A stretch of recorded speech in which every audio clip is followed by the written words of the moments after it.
হিলি স্থলবন্দরে কমেছে আমদানি বাণিজ্য। ডলারের বিনিময় মূল্য বেড়ে যাওয়ায় আমদানি পণ্যের ব্যবসায় খুব একটা মুনাফা মিলছে না।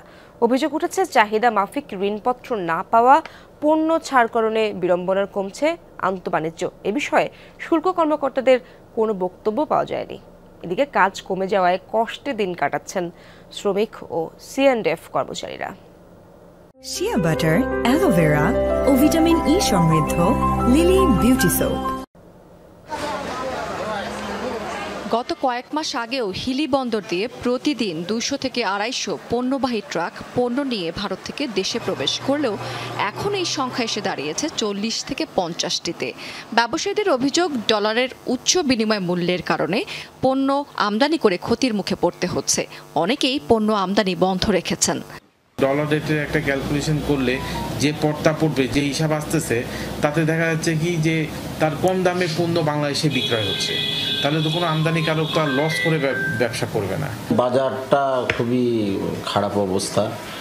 আর অন্যান্য বর্ডার দিয়ে তারপরে হচ্ছে হিলি দিয়ে আমাদের পণ্য দিন দিন একবারে নিম্ন শ্রেণীর দিকে চলে যাচ্ছে। মাল ঢোকার পরে বিল ছাড়তে ছাড়তে 10 দিন 15 দিন লেগে যায়। এর মধ্যে ডলারের দাম ঊর্ধ্বগতি, কিনি এক দামে বেচতে হয় আর এক দামে, বিল ছাড়ার সময় দেখা যায় যে লস। ব্যবসায়ীদের অভিযোগ, কম মূল্যে পণ্য আমদানি করা হলেও শুল্কায়ন করা হচ্ছে সর্বোচ্চ মূল্যে। বাইরে পাটে কিন্তু তেমন নেই। বাইরে পাটে কাজ করতেছে কোথায়, দেখা যায় সোনামুচিতে, তারপরে বেনাপুলে, কুমড়া, ওইদিকে কাজ করতেছে। তারা একটু সুবিধা পাচ্ছে, এই কারণেই নাকি ওইদিকে যাচ্ছে। ভ্যালুয়েশন তো কয়েক রকম থাকে, একই পণ্যের কয়েকটা ভ্যালুয়েশন থাকে।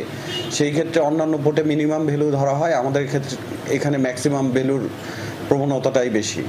এদিকে আমদানি কমে যাওয়ায় বিপাকে পড়েছে বন্দরের শ্রমিক এবং C&F কর্মচারীরা। প্রতিদিন আমাদের গাড়ি যুক্ত 90টা 100টা করে আমাদের নিজস্ব গাড়ি যুক্ত। এখন গোটা পানামা মিলেও 30টা 25টা গাড়িও ঢোকে না। বর্তমানে কামের অবস্থা খুব খারাপ। এই কাজ দিয়ে তো পরিবার পরিচালনা করা যাবে না। লেবাররাও মানবতার জীবন যাপন করতেছে, C&F এর তো কোনো কাজই নাই। 2-4 জন C&F কাজ করতেছে হাতে গোনা, বাকিগুলো সব বসে আছে।